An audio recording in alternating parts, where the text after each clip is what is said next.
Mēs iepriekšējos video iemācījāmies par dažādajām primāro krāsu variācijām un sapratām, ka, lai iegūtu vajadzīgo krāsu toni, ir atšķirīgas iespējas. Ja jaucam krāsas, kur toņi ir tumšāki un pieklusināti, tad labāk ir izmantot primārās krāsas no parastā krāsu apļa. Bet, ja gribam, lai zīmējums ir košāks un gaišāks, tad no otrā krāsu apļa, kurā ir debeszilais un maģenta, kā primārās jeb sākuma krāsas. Pretkrāsas kopā sajaucot, iegūstam neitrālos dublīšu toņus. Un pretkrāsas angļu valodā ir komplementārī, un man labāk patīk šis tulkojums, jo komplementārī tas nozīmē papildinošās. Nevis tikai vienkārši pretkrāsas krāsu aplī, bet komplementārī, ja papildinošās, jo viņas viena otru izceļ un viena otru aktivizē. Un par to mēs pārliecināsimies šodienas uzdevumā. Un kā jūs redzat, pa kreisi ir tradicionālais krāsu aplis. Angļu valodā ir lietoti apzīmējumi RYB, jeb Red, Yellow, Blue, un CMY, ko arī mēs jau apskatījām, to krāsu apli, kur ir maģenta, ciāna un dzeltenais. Uzmanību! Pretkrāsas atšķiras. Šie nav tikai nedaudz savādāki krāsu apļi, bet ieskatieties, pretkrāsas ir savādākas. Tajā krāsu aplī, kas saucās CMY, kurā ir tas gaiši zilais, pretkrāsas ir šādas. Sarkanais pret ciānu, dzeltenais pret zilo, zaļš pret maģentu. Uzmanība arī fotografētājām. Fotogrāfijās izmantojam šo krāsu apli. Tad, kad mēs fotografējam un meklējam kontrastus, tad kontrasts nav tāds pats kā parastajā krāsu aplī, kur violetais ir pretī dzeltenajam, bet šajā krāsu aplī maģenta ir pretī zaļajam, un sarkanais ir pretī ciānai, un dzeltens ir zilajam. Ja, tas ir ļoti būtiski atcerēties, kura krāsa ar kuru ir kontrastā. Un šeit jūs redzat blakus divus krāsu apļus, kas saucās RGB, ko mēs jau apskatījām iepriekš, bet vienkārši atkārtošanai parādu šādā veidā. Un CMY, jeb Y, tas ir yellow. RGB pretkrāsas ir tādas pašas kā CMY, sarkans ar ciānu, dzeltens ar zilu, zaļš ar maģentu. Un kā jūs redzat šo RGB modeli, tas ir, ko lieto fotogrāfijās uz ekrāniem. CMY modelis ir, ko lieto tipogrāfijā, printējot attēlus grāmatas, kā RGB krāsas rodas.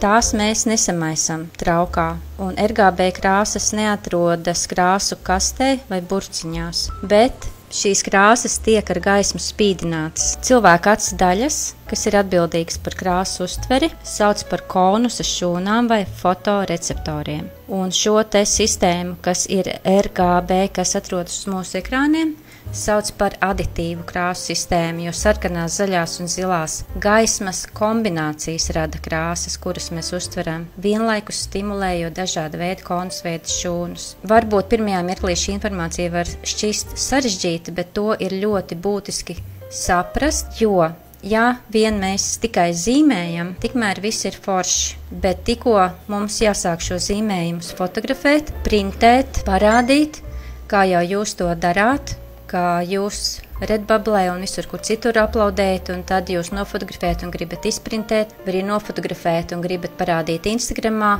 Cauri visiem šiem dažādiem avotiem, kādā veidā mēs savas bildes parādām, ir ļoti svarīgi saprast, kā atšķiras veids, kādā veidā krāsa tiek parādīta. Tāpēc es jums parādu šīs dažādās sistēmas, lai jūs saprastu, kādā veidā sistēmas viena ar otru kopā nesapas, jo, ja mēs taisam kaut ko RGB sistēmā uz datora izskatās skaisti, izprintējot izskatās briesmīgi, jo tāpēc, ka es jums to pastāstīšu, šīs sistēmas neiet kopā. Tas ir jāsaprot, kā RGB krāsas rodas sarkanās, zaļās un zilās gaismas kombinācijas. Uz ekrāna, ekrāns ir pilns ar mazām diodēm, tādām maziņām spuldzītēm, un sarkanās, zaļās un zilās gaismas, šī te gaisma tiek spīdināt, šīs kombinācijas liek mums uztvert dažādas krāsas. Piemēram, sarkanās un zaļās gaismas kombinācija izskatīsies dzeltenā krāsā. Citiem vārdiem sakot, mums smadzenes to iztulkos kā dzeltenu krāsu. Visu 3 kombinācija būs balta.